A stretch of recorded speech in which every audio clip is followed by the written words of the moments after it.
जहर का घूंट पीते। शंकर भगवान तो पिया होगा समुद्र मंथन में, लेकिन आज कई सासुएं और कई ससुर घर में जहर की घूंट पीते हैं, इन बेटों की वजह से, इन बहुओं की वजह से। मैं कथा के साथ साथ थोड़ी ये बातें भी मैं जरूर करता हूं, क्योंकि मैं घाट घाट का पानी पी रहा हूं, गांव गांव में जा रहा हूं, कई घरों में मुझे बुलाते हैं, मैं जाता हूं। एक बार जिसके घर जाता हूं तो उनके घर का पूरा वो नक्शा आ जाता है सामने कि कौन कितने गहरे पानी में है। और वही बातें जो जो मुझे लगती है फिर मैं थोड़ा कथा में कहता हूं। तो कभी कभी तीर की तरफ कोई बात, जो गुनहगार होते हैं ना, तो वो कहते हैं, मुझे तो नहीं कहते हैं लेकिन वाया मीडिया इधर से उधर कहते हैं कि कथा तो करते हैं लेकिन फालतू बातें बहुत करते हैं। मेरे को नहीं कहेंगे, वो आयोजक प्रायोजक को उनको कहेंगे कि महाराज को, फिर वो आयोजक प्रायोजक मुझे कहे कि महाराज आप तो थोड़ी कथा बाँचो, ये फालतू बातें तो रहने दो। मैं कि मुझे पता है आपको पंच करने वाला कौन है, पता लग जाता है, पता लग जाता है। आप मुझे कह रहे हो लेकिन आपको मेरे तक ये बात पहुंचाने वाला कौन है मुझे पता लग जाता है। मैं तो आपसे यही कहूं, इस बुद्धि में विद्या ददाति विनय, पढ़े लिखे हो थोड़ा झुकना झुकना झुकना, नम्रता। मैं तो मायने में भी आगे कथा में कहा ना, सासू जी को प्रसन्न करना हो तो एक फॉर्मूला है। बोलो कहो तो कहूं। अब आपको क्या करना, आप तो सब अच्छे हो, आपको तो जरूरत नहीं। सासू जी को ससुर जी को प्रसन्न करने का एक ही तरीका है, घर में जब उनकी बेटी आवे यानी बहू की ननंद भाई आवे तब उनका खूब आदर करो। ओ भाई जी पधारो, ओ भाई जी पधारो पधारो पधारो, इतना आदर दो, इतना आदर दो। अरे आओ जल्दी आओ, मैं आपके लिए चाय बना दूं, आपके लिए क्या जूस बना दूं, मैं आपके लिए क्या बनाऊं, ऐसे इतना प्रेम दो, इतना प्रेम दो। और सासू जी देखे, ओ हमारी बेटी रो इतो ध्यान रखे, ए बहू तू तो घना लक्षणा की है, बड़ी तू अच्छी है, धन्य है थारा माता पिता ने। और देखो फिर सासू के भी आशीर्वाद बरसे, फिर ससुर जी के भी बरसे। क्या गलत कह रहा हूं आपसे? मुझे तो घर से चलना है, घर से चलना है। और यही जब जस्ट अपोजिट हो जाए, उल्टा हो जाए, तब मायरे की पंक्ति याद करो। मती बोलो सासू जी ते एड़ा बूंदा बोल, धन बिना मान वीरो कोड़ी हंदो तो।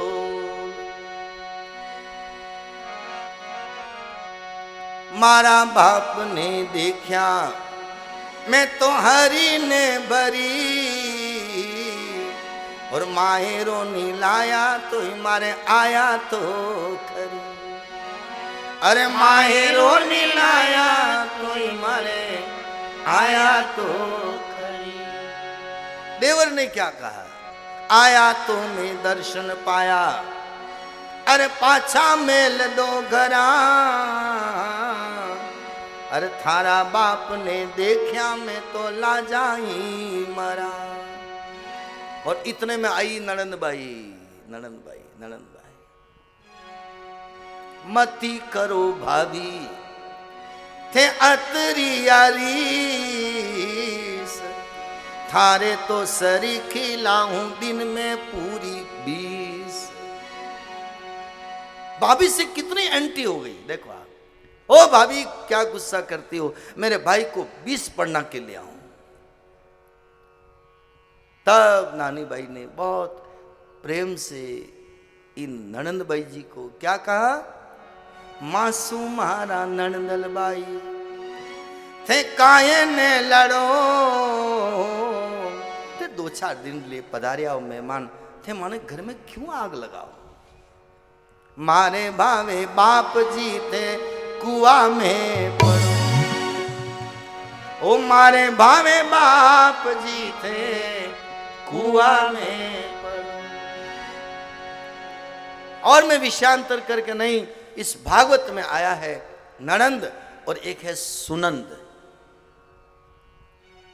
एक शब्द कितना क्या कवि लोगों ने नाम दिए होंगे, मुझे तो समझ में नहीं आया। नाम कैसे नामकरण जिसने क्या, ननंद, ननंद शब्द कागज पे लिखो आप, ननंद को क्या, ननंद, जिसके आने से घर का आनंद खत्म हो जाए उसका नाम ननंद।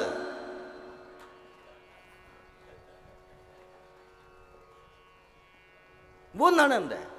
और एक सुनंदा, एक सुनंद, सुनंद कौन, नंद जी की बहन, नंद जी की बहन।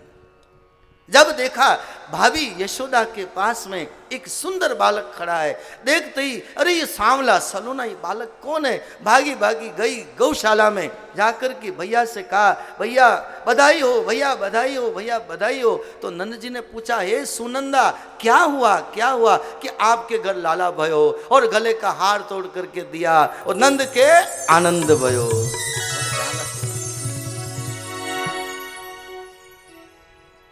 पूरे ब्रज में आनंद आनंद आनंद हुआ सुनंद की वजह से। लेकिन हमारे घर में सुनंद नहीं आती है, ननंद आती है। ये फर्क है, ये फर्क है। तो विद्या ददाति विनयम, झुकना, झुकना, क्या फर्क पड़ता है झुकने में, लेकिन बहुत फायदे हैं। हमारे शास्त्रकारों ने कहा ना, नमंती फलिनो वृक्षा, मेरा शब्द नहीं, मैंने तो शास्त्रों से बहुत माल इकट्ठा किया है इसलिए कह रहा हूं। नमंती फलिनो वृक्षा, घर के आंगन में नींबू का पेड़ हो, आम का पेड़ हो, जब फल से लद जाता है तब झुक जाता है। लेकिन मूर्ख आदमी और सूखी लकड़ी टूट जाते हैं, झुकते नहीं, नहीं झुक सकते, टूट जाएंगे। तो नम्रता, सरलता, सिर नमन करना, भेंट। एक संत ने तो बहुत अच्छी बात मैंने कहीं सुनी थी सत्संग में, आदमी झुकता तो है लेकिन पूरा प्योरिटी से नहीं झुकता है। कैसे, फिर उदाहरण बड़ा अच्छा दिया कि कोई सिर झुकावे तो सिर तो झुकेगा लेकिन माथे में जो जूं होती ना वो कहाँ गिरती है, माथे में कोई जूं हो वो चिपकी रहती है। तो अहंकार की जूं, सिर तो झुका लेकिन अहंकार की जूं चिपकी रही। मंदिर गए, हमने दिल से नहीं झुके, दिल से नहीं झुके, सिर झुका है लेकिन दिल से नतमस्तक। आपको मालूम, किसी को प्रणाम करते हैं, प्रणाम करते ऐसे करते हैं या ऐसे करते हैं या ऐसे करते हैं, ऐसे क्यों करते हैं, यहां पर हार्ट है, हम तुमको नमन कर रहे हैं, हम आपको नमस्कार कर रहे हैं, हम आपको प्रणाम कर रहे हैं, हार्ट से कर रहे हैं, इसलिए हाथ जोड़ते ही आ जाता है सामने, सिया राम मैं सब जगह जानी, करऊ प्रणाम जोरी जुग पानी। तो भागवतकार कहते हैं सिर कड़वा तुम्बा है। मानस में भी आया, वो जीव मेंढक की जबान है। सूत जी महाराज शौनक जी से कह रहे हैं।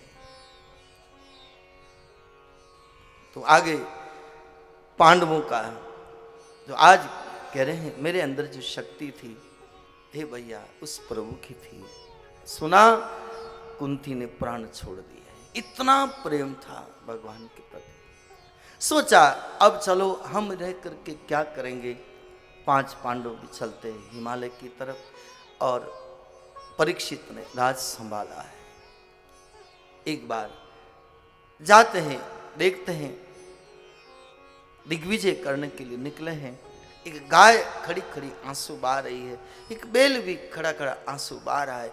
गाय पृथ्वी का रूप धारण किया हुआ, बैल धर्म का प्रतीक है। दोनों एक दूसरे की दुख की बात कर रहे हैं, आंसू भरे हुए। ये कौन दुख दे रहा है, कौन दुख दे रहा है?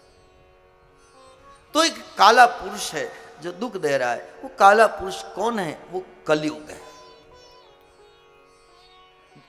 परीक्षित ने पूछा आप क्यों रो रही हो? कहा एक व्यक्ति हमें बहुत प्रताड़ित कर रहा है, कौन है वो कलयुग। तलवार खींच ली परीक्षित ने, मैं समाप्त कर दूंगा, मार दूंगा। हाथ जोड़ करके वो कलयुग सन्मुख आया। महाराज हमें मारने से क्या होगा? सतयुग गया, त्रेता युग गया, द्वापर युग गया, अब तो मेरा नंबर है। मैं मेरे समय में अपना प्रभाव नहीं दिखाऊंगा तो कैसे चलेगा? तो निकल जा मेरे राज से बाहर। तो महाराज मैं कहां जाऊं? मुझे भी तो रहने का ठिकाना बताओ, वहां मैं रह जाऊं। तो परीक्षित ने रहने के स्थान बताए। इन स्थानों पर तू रह जाना। तो कहां पर? जहां जुआ खेली जाए, जहां सट्टा खेला जाए, वहां पर तू निवास करना, क्योंकि वहां पर छल होता है। जहां जुआ खेली जाती है वहां छल कपट होता ही होता है। और ये जुआ खेली थी युधिष्ठिर ने, दुर्योधन ने खेली थी मामा शकुनी के साथ।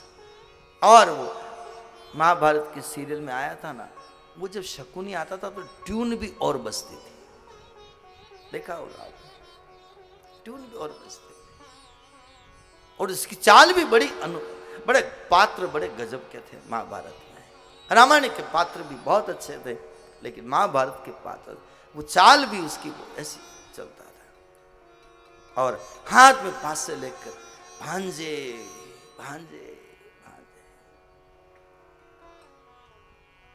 और वो पहले तो जीताया पांडवों को, फिर छल कपट से सब ले लिया, सब छीन लिया। यहां तक कि द्रौपदी को भी दांव पर लगा दिया। कोई स्त्री कभी दांव पर लगती है क्या? लेकिन महाभारत का जुआ तो इतना उच्च क्वालिटी का था। आपने जुआ तो कई लोग खेलते होंगे, लेकिन देखा होगा आप लोगों ने कहीं तो पत्नी को दांव पर किसी ने नहीं लगाया होगा, मकान को लगाया होगा, जेवर को लगाया होगा और दुकान को लगाया होगा। पत्नी को दांव पर तो किसी ने भी नहीं लगाया। तो संपत्ति और साथ में स्त्री भी दांव पर कोई लगाई है, वो महाभारत है। अब बताओ महाभारत कितनी उच्च क्वालिटी की जुआ है, और उसी का परिणाम क्या हुआ? सब अनीति से लिया। तो एक संत ने कहा, अनीति से धन होत है, अनीति से धन होत है, वर्ष 5 के 7, वर्ष 12 के लगत ही जड़ा मूल से जात। ऐसा कहा। अनीति से पैसा एक बार भली हम राजी हो जाते हैं, लेकिन वो टिकता नहीं है। अब समाज में कई ऐसे, मैं नाम नहीं लेता किसी का, लेकिन समाज में कई लोग आप देखना खूब कमाते हैं, एक ही घर में 4-4 कमाने वाले, लेकिन उनकी बरकत नहीं होती। कमाने वाले इतने, फिर भी बस उनकी जिंदगी ऐसे रोते रोते गुजरती है। और हर आदमी कहता है भाई तुम्हारे घर में 4-4 कमाने वाले, उसके बाद तुम्हारी स्थिति क्यों है? लेकिन कहीं ना कहीं लगता है नियत में, नियत तेरी अच्छी है तो घर में मथुरा काशी है, किस्मत तेरी दासी है। जो कुछ भी है नियत के ऊपर है। आज में कई लोग हमारे बड़े बुजुर्गों के जो बड़े बड़े शहरों में जाकर के बस गए, पूर्वजों ने कितना दुख देखा, कितनी मेहनत करी, और आज जो संपन्नता दिख रही है उसके पीछे कहीं न कहीं उनकी नियत का है, ईमानदारी, वफादारी। और आज पीछे की पीढ़ियां भी कितनी प्रसन्न है, संपन्न है। तो अनीति से धन होत है, वर्ष 5 के 7, वर्ष 12 के लगत ही जड़ा मूल से जात। ऐसा किसी संत ने बताया। जो भी हो, तो 4 स्थान रहने के बताए। इसमें एक है जुआ, दूसरा जहां मांसाहार किया जाए, अभक्ष्य भोजन, नहीं खाने की वस्तु खाना,